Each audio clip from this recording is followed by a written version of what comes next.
ഇദാ ഉൽഖൂ ഫീഹാ സമിഉ ലഹാ ഷഹീഖൻ വഹിയ തഫൂർ. അവർ നരകത്തിലെറിയപ്പെട്ടാൽ അതിൽ നിന്നവർ ഒരു ഗർജനം കേൾക്കുന്നതാണ്. അത് തിളച്ചു മറിഞ്ഞുകൊണ്ടിരിക്കുകയും ചെയ്യും. നരകത്തീയിലേക്ക് ആളുകളെ കൂട്ടം കൂട്ടമായി എറിഞ്ഞുകൊണ്ടിരിക്കുന്ന സന്ദർഭമാണ് ഇവിടെ വിവരിക്കുന്നത്. അത്ര വലിയ കൂട്ടങ്ങളെയെല്ലാം ഒരുമിച്ച് അതിലേക്ക് എറിയപ്പെടും. അപ്പോൾ അവിടെ നിന്നൊരു ഭയാനകമായ ശബ്ദം കേൾക്കും. അതിനെ ഷഹീഖ് എന്ന് വിളിക്കപ്പെടുന്നു. അത് കഴുതയുടെ ഉച്ചത്തിലുള്ള കരച്ചിൽ പോലെയാണ്.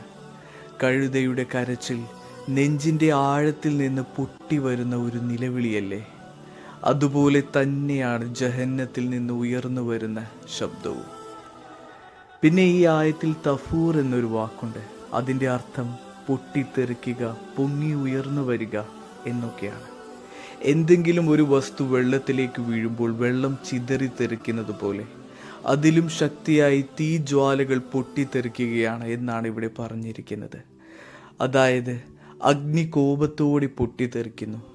അതിനും ഒരു ജീവനുണ്ടെന്ന് തോന്നുന്നത് പോലെ അത് സംസാരിക്കുന്നു, കോപിക്കുന്നു. ഓരോ തവണയും ഒരു വലിയ കൂട്ടം ആളുകളെ എറിഞ്ഞു കൊടുക്കുമ്പോൾ നരകം ഉച്ചത്തിൽ പ്രതികരിക്കും. ഇവരെന്തിനാണ് വന്നത് എന്ന പോലെ കോപത്തോടെ പൊട്ടിത്തെറിക്കും. അവരെല്ലാം ഫൗജ്, കൂട്ടം എന്ന് മാത്രമേ വിളിക്കപ്പെടുകയുള്ളൂ. അവരുടെ പേരോ സ്ഥാനമോ സ്ഥലമോ ഒന്നും ഇനി ബാക്കിയാവില്ല.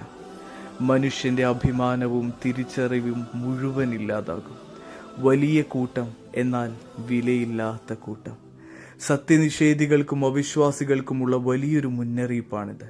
അള്ളാഹു നമ്മെ ഏവരെയും കത്തിജ്വലിക്കുന്ന നരകാഗ്നിയിൽ നിന്നും കാത്തുരക്ഷിക്കട്ടെ.